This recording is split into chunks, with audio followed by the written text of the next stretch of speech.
Hey Pickle Peeps, thank you for joining me for another TLDR video. I'm your host Video Pickles, and today we're going to be talking about The Fifth Element. So this book was written by Terry Pratchett, and it is the 24th book in the Discworld series, which is one of my favorite series like ever. I love the Discworld series. It's pretty great. So one of the things about Discworld and Terry Pratchett's writing in this is there's one major storyline going off of it, but there's also almost every character has their own storyline of what they're going through. So it is packed full of details, it's packed full of plots and subplots, and then you can see how everything twists together and weaves into the main storyline, and it's pretty great. I really enjoy it. But the Fifth Element is centered around a coronation of the Low King. The Low King is the Dwarvish king, and he is selected by a group of elders. And the king is, I guess, a little bit more liberal than the other candidate for the Low King, who is super traditional. He does not want dwarves coming up ground. He does not want dwarves seeing like the sunlight, dealing with humans or any other creatures or anything like that. So this coronation is a huge deal. It is a huge, huge deal. And this confrontation with the person who's going to be the Dwarf King and then the first candidate creates like a little mini type of civil war with dwarves all around Discworld. Everybody's fighting about it, but nobody's talking about it. And the patrician of Ankh-Morpork, the largest city in Discworld, and that's where a lot of the things happen in the series, he sends a new duke, Samuel Vimes, who wasn't born a duke. He's married into it. He's just a cop. That's what he is. He's the commander of the guard for the city, and he's just a cop. He likes to do cop things. He likes to solve crimes. He likes to chase down criminals, and so he's just that kind of person. He sends them to go to the coronation of the Low King, and he wants to send a clerk with them as well, so that clerk can work on some deals for some fat deposits that were supposedly from the Fifth Element of Discworld, and so that they all make their way to Uberwald. I don't know how to pronounce it. It looks like Uberwald. And they make their way there. On their way there, Sam gets really sus about the clerk that was sent by the patrician, and so he sends back a message to his guards to try and find out more about this guy. And then he calls him like his cop senses, and he's the kind of cop who thinks like a criminal, sometimes acts like a criminal, and to solve a case. So he breaks into the clerk's baggage, like his luggage, and goes through it to see who this guy is. They get ambushed, except he's ready for the ambush because he does not act like a duke and therefore does not sit in like the designated carriage for the things. And he brought two constables with him because he is an ambassador. He brings a dwarf named Cheery and a troll named Detritus, and they fight off some of the bandits. They don't kill them in any way, but the clerk does. And he finds out later on that the clerk was a hired assassin, not to kill him, but to protect him. And he was hired by the patrician, and they make their way. They have some minor scrapes and things going on while they get there. Like, it's a long trip. They go, and there's an embassy set up for them. And when they meet the dwarves and the Dwarvish king, and he goes around doing the duke things that he's supposed to be doing, he's like, hey, have you found out who stole the scone of stones, which is a really old dwarvish bread, like hundreds of years old, and a part of the coronation process is the Low King has to sit on this scone. And he knows it was stolen because before he left Ankh-Morpork, there was a break-in into the Dwarvish Bread Museum, and a replica of the scone was stolen. And then there was a murder in a rubber factory, and it's kind of coming together that somebody made a replica of the replica. And so he's like, did you find out what happened to it? And they are shook. They are like, how do you know? You don't know anything. Nothing has happened to this. What are you talking about? And they get angry with him.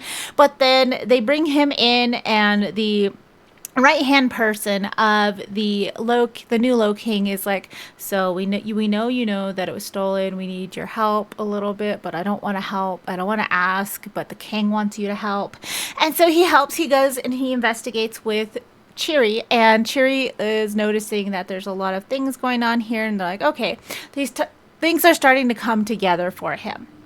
And while he's figuring out who would have stolen this, he's also trying to be around his wife. He's also trying to make sure that nobody is putting down his people. And then at a ball for everybody meeting the Low King, he notices that a chandelier is falling down from the ceiling, and so he runs and he grabs the Low King, gets him off out of the way because it's falling right on top of the Low King, and he's like, whew, I saved the Low King, yay, except he's knocked out and arrested because he touched the Low King. Not supposed to do that. If something happens to him, you're just supposed to let it happen because you can't touch him. So he's arrested for that. He's being held up in a cell. And while he's walking around in this cell, he notices that somebody put a weapon that the clerk originally had into the pillow of the cell. And he's like, that's odd. Somebody wants me dead. And so what he does is he takes inventory of what he has. He ends up breaking out of the jail cell, not using that weapon, but he likes to remind a dwarf that he's like, I could have killed you, but I didn't. And he escapes through there. He's wandering through this tunnel of this whole city that's underneath, full of dwarves, and he ends up falling. He almost dies, but a lady vampire comes down and saves him because she used to know the patrician, and she's just kind of interested in what's going on. She saves him, and now he is out in the middle of the woods in winter and he is trying to get towards the city so he can figure out who wants him dead, what's going on, and he has his theories of what happened to the scone and all of this stuff. So he's trying to get to the town, and while he's on the way to the town, a werewolf clan corners him, and they want to kill him, except they want to kill him in a way that's called the game. The game is, if you make it to a safe place, you get to live. If you don't make it to a safe place, you die. You get ripped apart by werewolves. And these werewolves play dirty and they cheat. So they're messing with Vimes and they're just messing with him. He ends up like almost killing one or two of them, but they're still messing with him. And then while he's cornered, another werewolf that's one of his constables in Ankh-Morpork comes in and chases them away along with Carrot, who is a giant human who was adopted by dwarves. And he's dating the werewolf, and they save him. They get to make it back to the town where he's like, where's my wife? Where's my wife? Is she okay? He gets back to the embassy, and he gets back to the embassy, and then he finds out that they let one of the barons, who is actually the werewolf clan's like people, like that's the matriarch of the werewolf clan, took his wife to her castle to look for Vimes. That's what she told her. She was like, we're going to help you look for your husband. He escaped. He's out here. He's all alone. We're going to help you look for him. And so she went with them willingly, and then everybody else is on lockdown at the embassy. He shames the guard for not being guardly, like just kind of following orders and not doing what's right for what they need to be doing. And he gets his constables out of there, and then they go towards the Baron's house because he is super pissed. He's like, how dare you let them take my wife? And his wife Sybil is there, and she's worried about him, and the werewolves are trying really hard not to like try and scare her or kill her because they want to use her as leverage. And so she's like, I need to take a nap. I need to lay down. This is a little much for me. And she's a duchess. She was born a duchess, so she was raised in a very particular way. And so she realizes that they locked her in to the tower of her, like her room. They locked her in her room. And so she breaks open the iron bars covering the window, and uses the sheets. She ends up escaping. And as she's walking around, she's holding these iron bars. A werewolf comes at her and she smacks the crap out of it. And when Sam comes to the Baron's house, he is yelling at them. He's like, "Where's my wife?" He has to try to shoot a giant crossbow that only trolls could use, and it shoots out like a blast of bolts and arrows, and it just kind of like a shotgun blast times 20. Like it just goes out and destroys everything around it. He does that to the door. He goes in there. He's like, "Where's my wife?" On the outside, Sybil is like, "All right, that explosion, that must be Sam. He's over there. Let me make my way over there." And she shows up as they're yelling at each other, trying to figure out what's going on. And then she gets mad. And so when she gets mad, he's like, "Oh no, Sybil's mad." And he's like, when she gets mad, she won't stop. So he's trying to calm her down while ignoring the werewolves. The werewolf constable is yelling at the werewolves and making them back down. And it turns into this huge fight. And then during this huge fight, one of the werewolf clans, who has been the major antagonist this whole time, gets knocked off a waterfall, and when that guy's not there, the rest of them are really scared of the constable werewolf. She's threatening them, and then Vimes is like, "Give me the replica of the Scone of Stones, because I know you had a replica made in the city and I need it." And she gives it back to them, and he uses that to go back to the dwarves and be like, "All right, I found the thing. It was stolen. I found out. We need you to take us to the king right now. You guys are arresting me and my wife, and you will take us directly to the king, because we are ambassadors. And if you don't do this, this could start a war." And so they are scared to start a war. They escort him to the king, and when they have the scone there, the right-hand person of the king is like, "That's not it. That can't be it," because they know that she destroyed the original scone. So he brought in the replica, and he tells the king it's a replica, it's not real. And he brings in his opponent, who is a priest in this, and the priest is just like, "Okay, He looks at it, touches it, breaks off a little bit of it, and puts it in his mouth. And he's like, "No, this is the actual replica of the scone, or this is the actual scone." And everybody's just like, "Whew.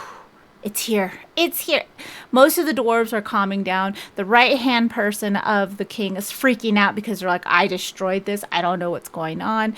They take the dwarf into custody, and they find out that the dwarf is under a lot of stress. And dwarves in this whole series are just dwarves, just like any other dwarf in most of dwarvish type of lore and movies or anything like that. They don't have like male and female of distinguishing of the dwarves, except for Cherry. Cherry, when she went to the city, she realized that women actually look different than the men. So she decided that she's like, I'm a girl.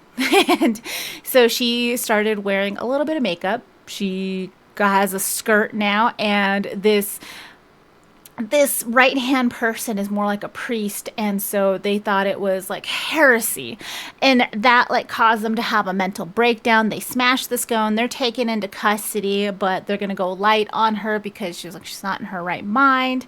And then they go with the coronation, and the Glow King tells Vimes that, after like the first 100 years, the original scone disintegrated. Even good dwarvish bread cannot last past 100 years. So they've just been making replicas and replicas and replicas of this as a symbol of the original scone and what is thought to have like the magical powers in it. And then after the coronation happens, everybody's happy, everybody's celebrating, and that's when Sybil lets Sam know that she's pregnant. And he's going to be a dad. And so he's trying to deal with that. And he's like, "You know what? This whole time he's been wanting to go back to the city, to go back to work. But now he's just like, we'll stay and we'll have like an actual honeymoon." And that is the main storyline of this book. There are tons of side quests in this book I'm not even getting into because we just don't have time right now.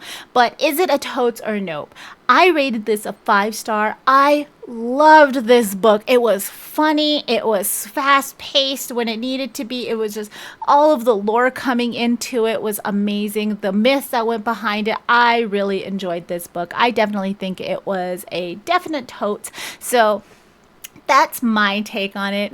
And if you want to hear about all the little side quests and things that happen on into it, I will link down the video. Once I record it, have it edited, ready to go, I will link that down in the description for my long form review. And that's going to be a long one because there was so much in this book. But thank you guys so much for hanging out with me. I hope you guys have an amazing day, night, afternoon, whatever it is where you are. Don't forget to do all of the YouTube things, like, subscribe, all of that.